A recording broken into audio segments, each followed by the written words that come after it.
Hello hello guys, आज चाहिँ म लट्टेको साग टिप्दैछु है। आफ्नै बारीमा पलाएको अर्ग्यानिक लट्टेको साग हेर्नु होला। आज लट्टेको साग यसरी टिपेर आज चाहिँ लट्टेको साग खानु मन लागेर आफ्नै बारीको लट्टेको साग टिप्दैछु। हेर्नु है, अर्ग्यानिक साग के अरे यस्तो हुँदो रहेछ है, मजाले नपर्दो रहेछ, ससानो ठिक्कको हुँदो रहेछ। आफ्नै बारीको साग, अर्ग्यानिक लट्टेको साग है। हेर्नु होला, तपाईँहरूलाई पनि खानु मन छ भने भन्नु होला। अघि टिपेको लट्टेको साग यसरी ल्याएँ ठ्याक्क है। अब धुएँ, अब यसलाई ठ्याक्क पकाउन आँटेको। यो मैले पकाउँदा चाहिँ एकदम सिम्पल, के भन्छ, लसुन मात्रै काटेको छ। यो लसुन मात्रै यसरी पड्काएर यसो गरेर लसुन मात्रै हालेर होइन, त्यसलाई ठ्याक्क मैले सादा लट्टेको साग पकाउन आँटेको रेडी छ। अनि अब यसरी बनाउँदैछु।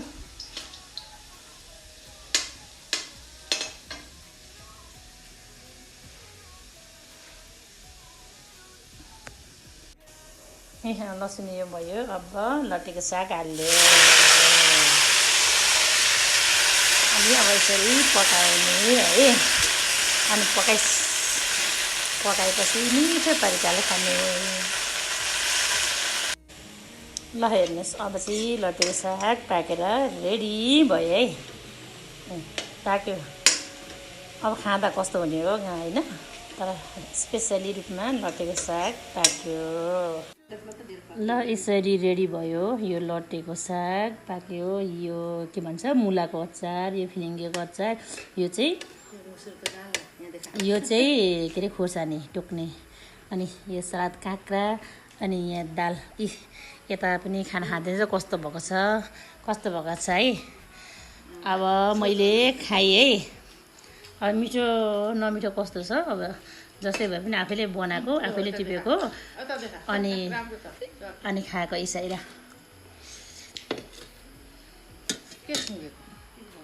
कस्तो छ आजको लट्टेको साग?